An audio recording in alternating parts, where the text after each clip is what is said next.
오늘 여러분과 나눌 제목은 그의 안에서. 지난주에 우리 소그룹 모였을 때 한번 나누었지만 또 유튜브로 함께 기도하시는 여러분과 함께 이 내용을 함께 묵상하기를 원합니다.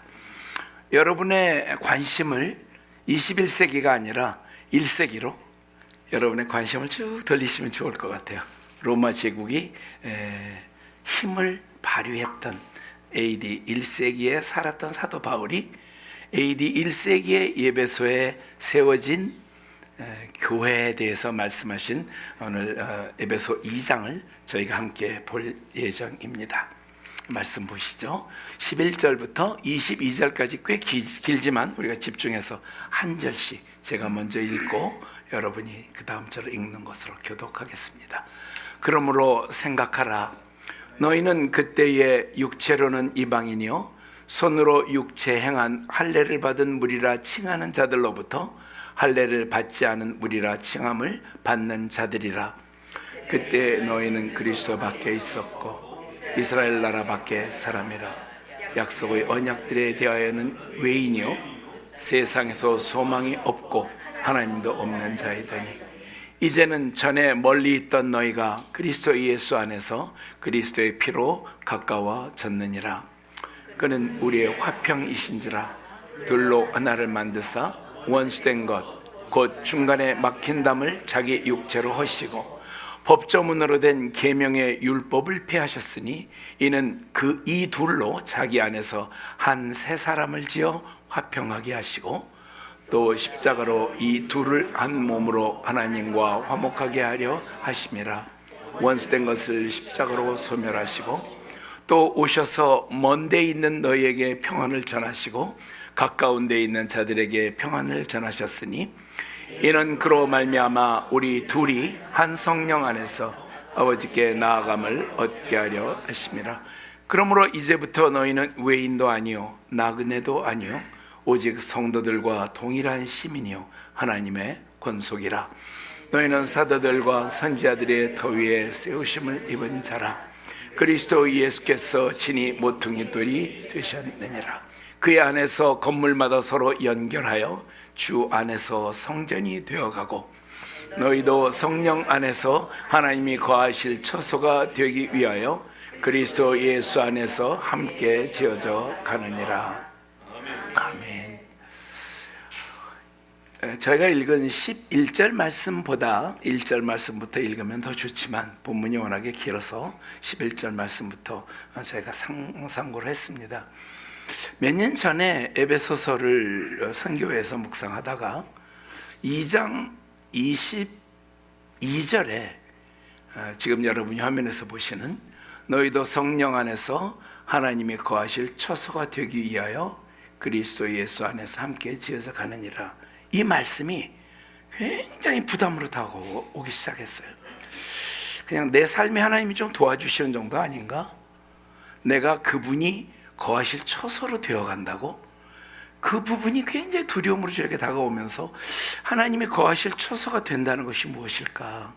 나는 어떻게 하면 하나님이 거하실 처소가 될 수 있을까?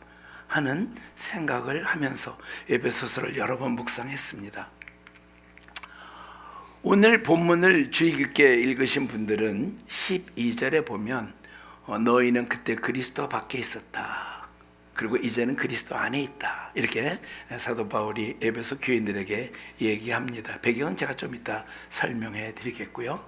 그래서 그때의 과거에 너희들은 첫째 그리스도 밖에 있었다. 똑같은 이야기인데 듣는 자들이 어떻게 듣는가 하는 것이 굉장히 다릅니다. 약속의 언약들에 대하여는 외인이었다. 세상에서 소망이 없다. 하나님도 없다. 이거를 듣는 분들이 누구냐 하면 로마인들이에요. 에베소에 당시에 약 100만 명의 인구가 살았는데 50만 명이 시민권자인데 그 시민권자들을 향해서 너희는 세상에서 소망이 없어. 그렇게 말하는 사도 바울의 마음이 무엇이었을까? 제가 오늘은 그 부분을 좀 같이 추적해 보려고 합니다. 근데 이제는 어떤가? 이 말을 듣는 너희들이 지금은 어떤가? 그리스도 예수 안에 있다. 그리고 그리스도의 피로 가까워졌다. 여러분이 아시는 것처럼 사도 바울은 로마인이지만 유대인입니다. 그리고 에베소 교회 교우들은 대부분이 로마인, 이방인들입니다. 왜 이런 비교를 하면서 말씀을 나누는가? 배경을 좀 보겠습니다. 간단하게 사도 바울이 누군가 정리하는 의미에서 사도 바울이 지금 시리아죠. 시리아 다마스커스 다메섹 도상에서 예수님께서 나타나셔서 사울을 부르셨을 때, 그때는 사울이었습니다. 그때가 AD 33년에서 34년 정도로 우리가 추정합니다. 그리고 난 다음에 시간을 아라비아에서 3년 보내고 다소에서 시간을 보내고 바나바에 의해서 다시 안디옥으로 초청이 돼서 사역을 시작하고 난 이후에 안디옥 교회가 바나바와 사울을 구분하여 세우고 파송을 했을 때 1차 선교 여행을 떠난 시기가 AD 47년에서 49년이다. 성경학자들은 그렇게 보고 있습니다. 제 1차 선교 여행을 여러분이 아시는 것처럼 구브로와 갈라디아로 갔다. 구브로는 현재 용어로 말하면 사이프러스입니다.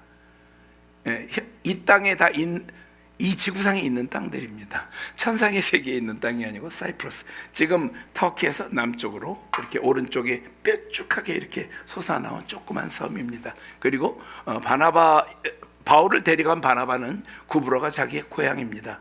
우리가 좀 웃기는 단어가 하나 나오는데 바보에 갔다 근데 purpose. 바보라는 섬은 바나바의 고향입니다. 그래서 저희가 내년에 2027년에 가서 기도할 아스펜도스는 성경에 나오는 버가에서 45분 동쪽으로 떨어져 있는데 버가에서 남쪽으로 약 1시간 정도 내려가면 거기가 사도행전에는 아탈리아에 도착했다. 현재 도시 이름은 안탈리아입니다. 네, 다 같은 곳입니다. 네. 그래서 여기서 복음을 전하고 난 이후에 그 다음에 안디옥으로 돌아갔다가 내가 복음을 전한 데가 어떻게 변했을까, 잘 지내고 있나 하면서 2차 선교 여행을 50년부터 52년까지 하게 되고, 이때는 아나톨리아 땅들을 주로 다니게 되고, 그 다음에 3차 전도 여행을 할 때 이게 AD 52년에서 57년입니다. 이 5년 동안에 무려 3년을 에베소에 체류합니다. 다른 데는 그렇게 오래 있지 않고 사도 바울은 복음을 전하고 세례를 주고 일꾼을 세우고 떠나는 전도자였습니다. 복음 전도자였는데 에베소에서만큼은 3년을 머물렀습니다. 놀랍게도 왜 그런지 제가 좀 이따 살펴보겠습니다. 그리고 난 이후에 성령께서 바울에게 나타나셔서 너는 처음에 바울을 부르실 때 아나니아를 통해서 말씀하시기를 그는 내가 이방인을 위하여, 왕을 위하여, 그다음에 이스라엘을 위하여 부리고 많은 고난을 당할 것이다. 그 말씀을 이루시는 주님을 보셨기 때문에 AD 62년에 로마에 가서 나는 황제를 만날 필요가 없는데 너는 죄를 사해 줄 수 있는데 로마에 가서 황제를 만나겠다고 로마 시민권을 사용을 해서 AD 62년에 로마 감옥에서 투옥되어 있을 때에 에베소서를 쓰게 됩니다. 그리고 난 이후에 2년에서 5년 사이에 로마에서 순교하게 되는 사도 바울의 일생을 저희가 잠시 기억하면서, 에베소에서 이 편지를 받는 분들은 대부분이 이방인들입니다. 이방인들에게는 기독교가 굉장히 생소한 종교겠죠. 그리스만 가도 신이 많은데 어마어마하게 사도 바울의 사도행전을 보면 너희가 알 수 없는 신을 섬긴다고 하는데 그 신이 누구인지 내가 말하겠다, 그렇게 말씀할 정도로 그리스의 신이 굉장히 많은데, 에베소 교우들에게 너희가 받은 복음이 무엇이냐 설명을 하는데, 첫 번째로 너희가 구속받은 그 진리는 그리스도 안에 있는 하나님의 우주적인 구속 사역이다. 중동에 가면 신이 많습니다. 아브라함을 부르실 때 그 땅에, 우르 땅에 3,360개의 신이 있었다 그러잖아요. 그런데 중동 땅에는 굉장히 신이 많습니다. 하나님께서는 지역적인 신으로 머무시는 게 아니라 우주적인 구속사역을 베푸신 분이라는 것을 사도 바울은 가르치려고 애를 썼습니다. 우리 한국 교회 가면 참 좋습니다. 한국말 되죠. 한국 음식 먹죠. 한국 얘기해도 다 통하죠. 근데 여기에 외국인이 두세 명만 있으면 우리의 대화는 굉장히 틀이 달라집니다. 언어가 달라지고 문화가 달라집니다. 집에 일찍 갑니다. 오래 안 계시고. 예. 그런데 사도 바울은 너희가 받은 복음은 우주적인 복음이다 설명하려고 애를 씁니다.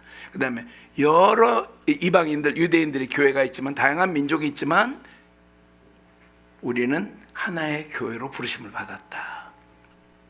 굉장히 생소한 이야기입니다. 그리고 그런 너희가 그리스도의 삶을, 어떤 삶을 살아야 하느냐, 예수 그리스도의 이 땅에서의 삶과 더불어 이 땅에서 성도들의 삶이 어때야 되는지 에베소서 5장 6장에 자세하게 말을 하는 이유가 우리의 이중적인 신분 때문에 그렇습니다. 우리가 세상에 살지만 우리는 하늘에 속한 자로 사는, 우리가 어떻게 이 세상을 살아야 할 것인가, 그 부분에 대해서 평안에 매는 줄로 연합하고 사랑해라. 저희 선교에서 많이 기도합니다. 평안에 매는 줄을 힘써 지키자. 힘써 지키자. 그 다음에 하나님 나라, 하나님의 값없는 은혜에 대한 감사로 살아라. 세 번째, 그리스도의 사역적 특징을 닮아가는 성육신 사역.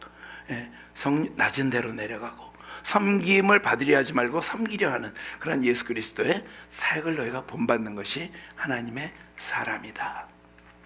그 당시에 로마는, 여러분이 역사를 공부하시면 잘 아시는 것처럼 팍스 로마나, 전 세계가 로마 제국이 될 거야.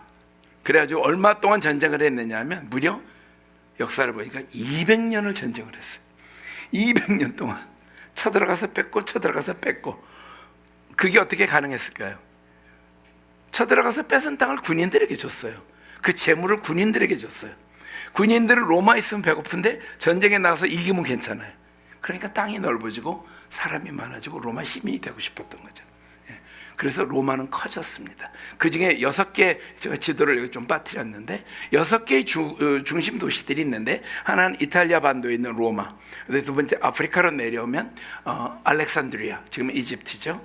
그 옆에 카르타고라고 하는 곳이 있고, 아나톨리아 반도로 넘어오면 콘스탄티노플, 그리고 에베소, 그다음에 마지막이 안디옥입니다. 안디옥은 수리아 소속이었습니다. 그 당시에. 그리고 사도 바울의 고향인 다소도 수리아 소속입니다. 그렇게 해서 약 6개에서 7개의 중심되는 도시들을 중심으로 로마는 확대되고 있고, 특별히 에베소는 제2의 로마라고, 로마가 세금을 가져가지 않았습니다. 그럼 그 세금을 어떻게, 세금을 안 내냐? 세금을 내죠. 그 세금을 에베소에 재투자했습니다. 제2의 로마로 만들기 위해서 굉장히 큰 투자를 한 곳이 바로 에베소입니다. 그래서 사람이 많았습니다.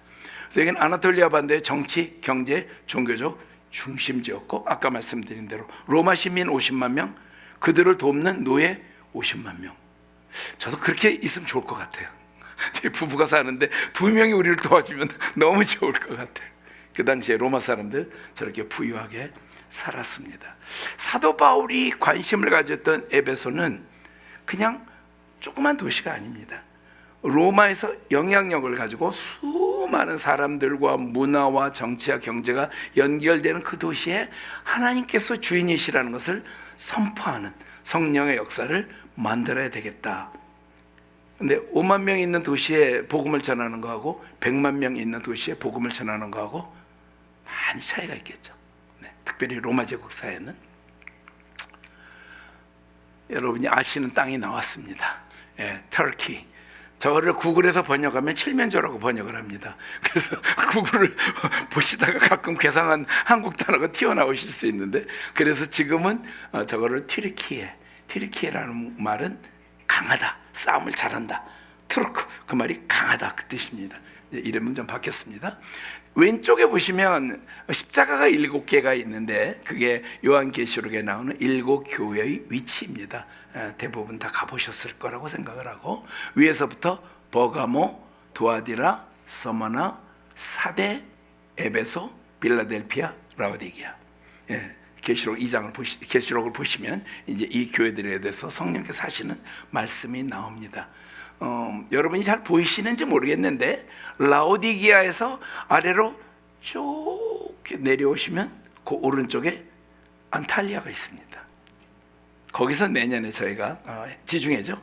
지중해 해안도시고, 여름에는 전 유럽에서 관광객들이 오는 너무나 아름다운 곳입니다. 여기에 에베소를 중심으로 복음이 전파되고 있지만, 오늘은 서머나에 있는 우리 1세기, 2세기 크리스찬 리더 한 분을 여러분과 나누려고 합니다. 왜 이렇게 나누냐? 오늘 저희가 본 본문에 보면 모퉁이 돌이 되신 예수 그리스도 위에 선지자와 사도의 터 위에 교회가 세워진 것입니다. 1세기에 이 서머나의 주교 폴리갑이 우리에게 어떤 영향을 미쳤으며 어떤 관계가 형성이 되는가 우리가 잠깐 살펴보면 좋겠습니다.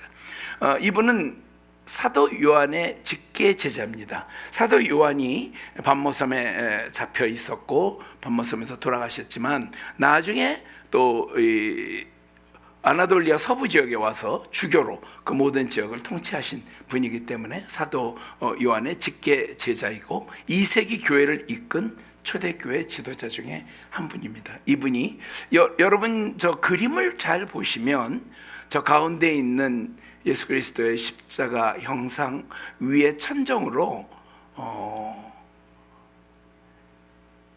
왼쪽에 빨간 마리아가 아기를 안고 있고, 오른쪽에 한 분 있고, 그 다음에 오른쪽 그림이 옆으로 이렇게 되어 있는데, 자세히 보시면 저게 장작개비입니다. 막대기 위에 장작개비를 놓고 거기에 폴리갑 주교를 올려서, 네가 황제가 구세주고 예수가 구세주라고 고백하지 않으면 라고 고백하면 너를 살려주겠다. 그때 폴리갑이 말하기를, 내가 86년 동안 그분을 섬겼는데 그분은 나에게 한 번도 잘못하신 것이 없는데 내가 나의 왕을 배반할 수 없다. 나에게 2시간만 그 왕께 기도할 수 있는 시간을 달라. 그래서 2시간 기도하고 장작더미 위에 올라가서 산채로 화형을 당한 그런 폴리갑 주교, 우리 폴리갑 형제가 우리와 연결되어 있고 하나님의 성전 안에서 같이 지어져 가는 하나님의 건물이다. 여러분 이해하시면 좀 좋겠습니다. 다시 한번 에베소서 2장 20절부터 22절까지 한번 같이 읽겠습니다. 시작. 너희는 사도들과 선지자들의 터 위에 세우심을 입은 자라. 그리스도 예수께서 친히 모퉁이 돌이 되셨느니라. 그의 안에서 건물마다 서로 연결하여 주 안에서 성전이 되어가고, 너희도 성령 안에서 하나님이 거하실 초소가 되기 위하여 그리스도 예수 안에서 함께 지어져 가느니라. 이제 두 번째 이 말씀 보시는데 어떠세요? 너희도 성령 안에서 하나님이 거하실 초소가 되기 위하여 그리스도 예수 안에서 함께 지어져 간다. 여러분 이거 받아들이실 수 있으세요? 두렵지 않으세요? 하나님이 우리 안에 거하시는 거 괜찮으세요? 그분이 거룩하신 것처럼 우리가 거룩해야 되는데, 그분이 완전하신 것 같이 우리가 완전해야 되는데, 그분이 거하실 처소로 우리가 지어져 간다고 말할 때 우리는 우리의 구원을 어떻게 이루어가야 할까? 우리가 오늘 같이 생각할 것입니다. 이 부분을 이해하기 위해서 예루살렘 성전, 헤롯 성전의 모습을 짤막하게 제가 소개하겠습니다. 옆에 뜰이 좀 있습니다. 까만 부분이 뜰이고, 성전 안으로 들어가는 문이 있고, 성전 아래서부터 문에 들어가면 여인의 뜰이 있습니다. 거기서 또 문을 들어가면 오른쪽으로 이스라엘의 뜰, 이스라엘 남자들이 들어갈 수 있고, 왼쪽에 제사장의 뜰이 있습니다. 그럼 누가 없나요? 이방인이 있을 것이 없죠. 이방인들은 여기 못 들어옵니다. 유대인들이 그렇게 들어올 수 없게 막았습니다. 그래서 저 벽 바깥으로 이방인들이 들어가 있을 수 있는 이방인의 뜰이라는 것을 만들었습니다. 하나님께서 이스라엘을 선택하실 때 너희들을 열방의 축복이 되게 하겠다. 아브라함에게 너를 통해서 열방의 복을 받을 것이라는 하나님의 말씀을 이루어 가시는데, 정작 이집트에서 나라가 되어 나온 이스라엘은 하나님께서 열방의 축복의 통로가 된다는 것을 받아들이지 않았습니다. 율법도 이 율법을 지키면 너희가 구원을 얻는다고 말했지만 하나님의 진정한 목적은 너희는 율법을 지킬 수 없도록 타락한 존재이기 때문에 율법을 너희가 받았고 율법을 지키겠다고 말했지만 너희들은 율법을 지킬 수 없다. 율법을 지킬 수 없는 좌절감으로 하나님께 우리가 어떻게 해야 구원을 얻으리까, 이 말씀을 하기를 원했는데, 유대인들은 율법을 지킬 수 없는 걸 알면서도 상대방에게, 유대인들에게 또는 이방인들에게 율법을 강요했습니다. 그래서 마태복음 23장 13절에 보면 화 있을진저 외식하는 서기관들과 바리새인들이여, 너희는 천국 문을 사람들 앞에서 닫고 너희도 들어가지 않고 들어가려 하는 자도 들어가지 못하게 하는도다. 율법을 몰랐습니다. 율법을 써서 머리에 붙이고 팔에 붙이고 몸에 붙였는데 그 율법이 마음에 들어가지를 않아요. 신비에 새겨지질 않습니다. 성령이 오시는 이유라고 성경은 설명하고 있습니다. 이스라엘이 그 역할을 하지 못하고 율법의 참 의미와 할례와 율법이 이스라엘에게 구원의 표징이었죠. 이스라엘을 지탱하는 구원의 두 축, 선택받은 민족으로서의 가장 중요한 두 축이 바로 율법과 할례인데, 할례는 세상으로부터 격리되었다, 하나님께 속했다는 뜻인데 세상으로부터 격리되지 않았습니다. 세상과 함께 살고 세상에서 이기고 세상적인 삶을 살아가는 유대인들이 하나님께서 율법과 할례를 주신 원래의 목적을 깨닫지 못했습니다. 그래서 다시 성전으로 돌아가 보면, 성전 벽에 나가 보면 1.5m의 장벽이 있으니까 그렇게 높지 않습니다. 안에는 성전이 있습니다. 그런데 거기에 계단이 14계단이 있는데 14계단을 내려가야 이방인의 뜰이 보입니다. 이방인들은 거기 있을 수 있는 거예요. 그래서 그 안에 성전이 뭐인지 볼 수 없어요. 이방인들은 홀리한 성전, 금으로 치장된 그 아름다운 성전을 한번 가보고 싶고 구원도 받고 싶었지만, 이스라엘은 뭐라고 그 벽에다 써놨느냐면, 이 벽을 넘는 자는 용서를 해준다, 그러지 않고 이 벽을 넘는 자는 죽임을 당하리라. 하나님의 구원의 계획을 거룩한 성전 벽에다가 이 벽을 넘는 자는 죽임을 당하리라는, 그래서 이방인들은 유대인들에게로부터 소외당하고 그래서 하나님으로부터 소외되는 이중적인 고통을 받았다, 그렇게 성전을 통해서 우리가 볼 수 있습니다. 이방인들이 가지고 있는 적개심, 하나님을 대적하고 이스라엘 대적하는 모습을 지금 21세기에 저희가 이 땅에서 보고 있습니다. 중동에서 일어나고 있는 누구도 컨트롤하기 어려운 이 심각한 갈등들, 이 전쟁이 얼마나 오래 갈까 저희가 가슴 아프게 늘 보면서 우리가 기도합니다. 두 가지의 적개심을 온 인류를 향한 단번에 영원히 희생제물이 되셔서 우리를 구원하신 예수 그리스도로 인하여 이 두 개의 적개심을 무너뜨리고 유대인과 이방인을 화평케 하시는 예수 그리스도의 은혜가 우리에게 임했습니다. 예수 그리스도의 십자가가 개인의 구원으로 21세기에는 특별히 굉장히 집중되어 있습니다. 개인의 구원을 위해서 우리 주님이 오셨지만 개인의 구원에 머무르지 않고 가정과 공동체와 나라와 모든 열방을 구원하시는 하나님의 은혜를 우리에게 보여주시면서, 아까 우리가 읽은 본문대로 하나님 안에서 새로운 인류, 한 세 사람을 너희 두 사람이 하나됨으로 만들었다. 그래서 하나님과 화목하게 하셨다. 우리가 오늘 본문 여러분 나중에 다시 한번 자세히 보시면 좋겠습니다. 제사장 나라로 부르신 유대인과 축복의 통로가 흘러가서 구원을 얻기를 원하시는 이방인 모두를 그리스도께서 구원하시고 그리스도 안에 한 세 사람을 만드셨습니다. 우리가 전 세계 어디를 가든 교회가 있는 곳, 성도가 있는 곳에 우리가 이런 걸 좀 느낄 수 있으면 얼마나 좋을까. 아프리카를 가시든 중동을 가시든 한국을 가시든, 우리 주님이 주인이시구나. 우리 주님이 저 사람도 나도 저 민족도 우리 민족도 구원하셨구나. 그런 하나님의 마음이 우리 가운데 있으면 얼마나 좋을까. 제가 21절 22절 다시 한번 읽어드릴 텐데, 안에서라고 하는 것이 4번 나옵니다. 한번 눈여겨보시면 좋겠습니다. 그의 안에서, 건물마다 서로 연결하여 주 안에서 성전이 되어가고 너희도 성령 안에서 하나님이 거하실 처소가 되기 위하여 그리스도 예수 안에서 함께 지어져 가느니라. 아멘. 이 완성이 일어날 줄 믿습니다. 에레미야 29장은 바벨론 유수가 시작되기 전에 하나님께서 에레미야 선지자를 통해서 주신 말씀입니다. 11절부터 14절까지 제가 빨리 읽어드리겠습니다. 여호와의 말씀이니라. 너희를 향한 나의 생각을 내가 아나니 평안이요 재앙이 아니니라. 너희에게 미래와 희망을 주는 것이니라. 너희가 내게 부르짖으며 내게 와서 기도하면 내가 너희들의 기도를 들을 것이요 너희가 온 마음으로 나를 구하면 나를 찾을 것이요 나를 만나리라. 이것은 여호와의 말씀이니라.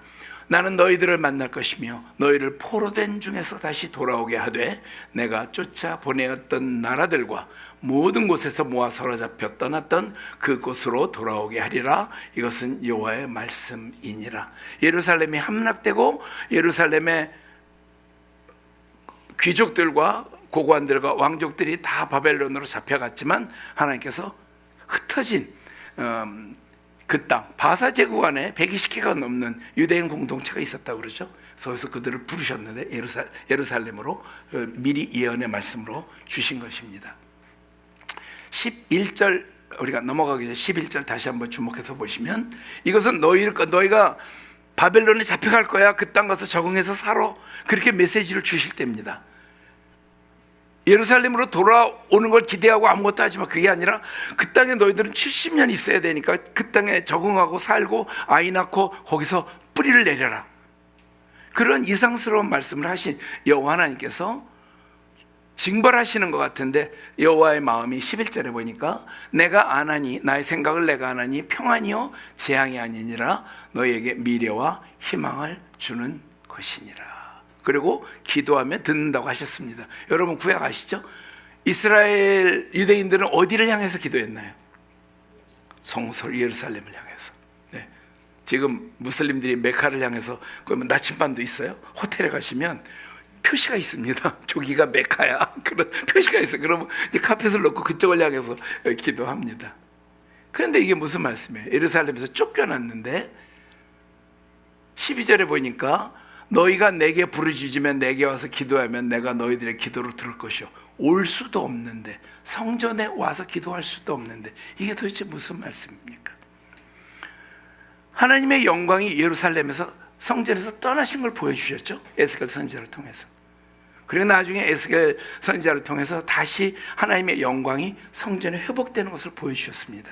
그 이야기는 하나님께서 성전에 머무르는 여호와 하나님이 아니시라는 것을 하나님께서 말씀하시면서 너희들은 마음으로 기도하면 내가 듣는다. 그 말씀을 예언해 주신 것인데 이것은 오늘 여기까지 나눈 내용을 AI에 넣어보니까 AI가 그림을 이렇게 하나 그려줬습니다.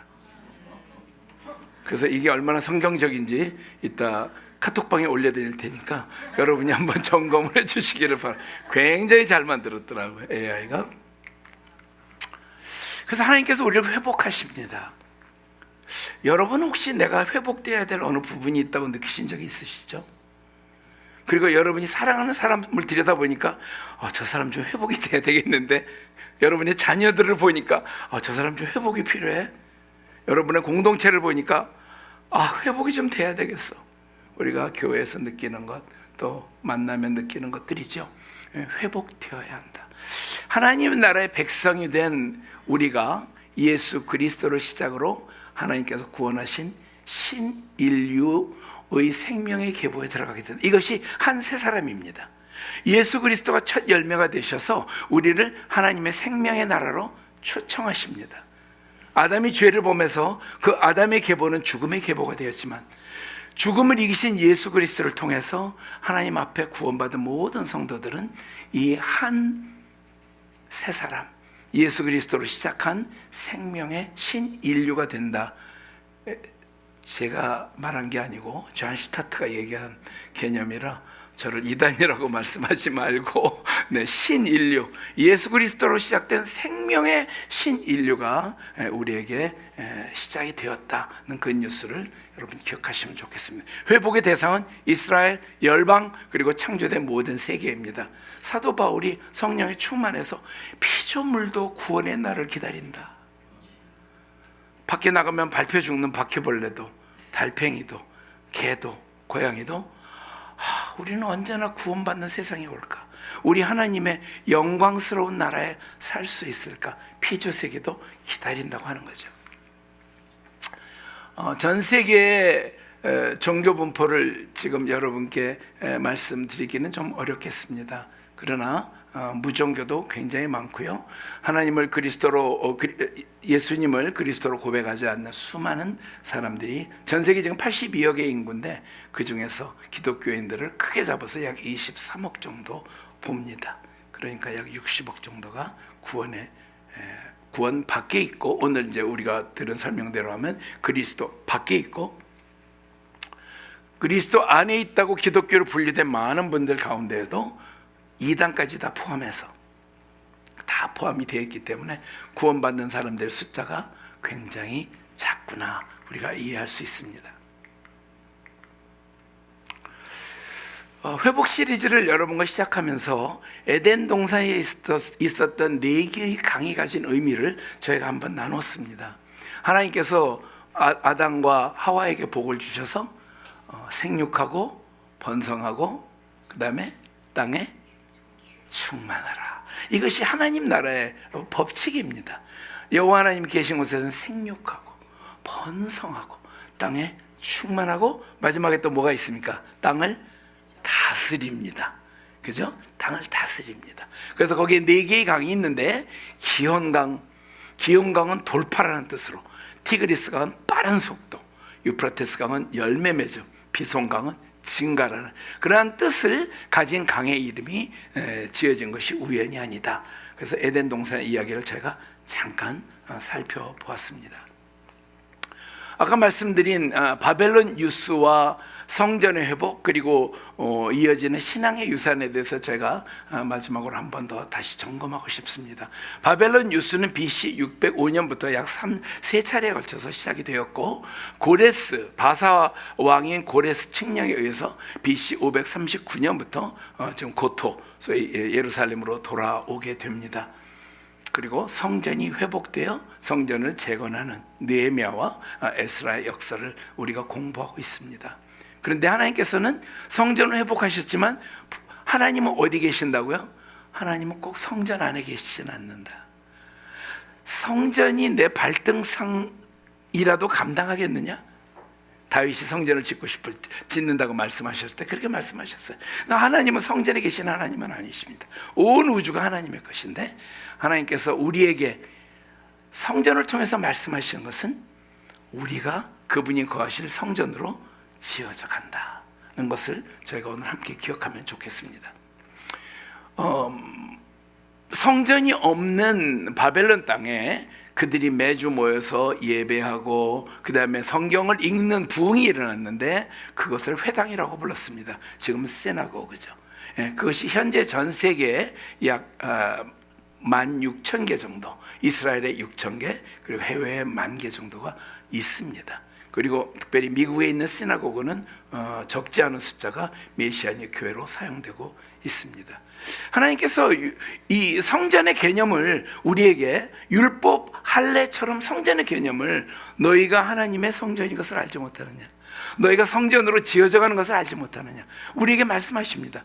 성전은 하나님이 거하실 곳이기 때문에 어떤 위치에 있지 않다. 그래서 오늘 우리가 말씀을 한번 생각하면서 하나님의 거하실 처소, 영원한 나라, 요한계시록 22장에 보면 새 예루살렘이 땅으로 내려왔는데 성전이 없어요. 여호와 어린 양이 거기 계신 성전이 왜 없어요? 그분이 바로 성전이고 우리가 성전으로 지어져 가기 때문입니다. 하나님의 형상으로 회복하시고 하나님이 거하실 거룩한 처소로 지어져 갈 때 어떻게 된다고요? 모퉁이 돌인 그리스도께서 사도와 선지자의 틀 위에 건물마다 연결되고 이어지는 하나님의 놀라운 거룩하게 하시는 역사를 따라 하나님이 거하실 거룩한 성전이 되어가고 우주적인 구원이 완성이 되고 그 언젠가 하나님 나라의 온전한 완성이 오는데 우리는 이거를 기독교 종말론이라고 가르칩니다. 저는 그 표현은 좀 잘못됐다고 생각합니다. 기독교 생명론이라고 가르쳐야 되지 않을까? 이거 준비하면서 좀 고민이 됐어요. 종말론이 맞기는 맞는데 이 세상이 그렇게 끝나는데 우리는 거기서 시작하는 신인류 하나님의 거룩한 계보이기 때문에 그날이 되면 우리는 큰 기쁨 속에, 그리고 그것을 모르는 그리스도 밖에 있는 사람들은 큰 슬픔 속에, 그러나 돌이킬 수 없는 그 무서운 시간을 영원히 겪어야 되는 복음의 내용을 우리가 이해할 수 있으면 좋겠습니다. 마태복음 11장 28절 30절 우리 다 같이 한번 읽겠습니다. 시작. 수고하고 무거운 짐진 자들아 다 내게로 오라. 내가 너희를 쉬게 하리라.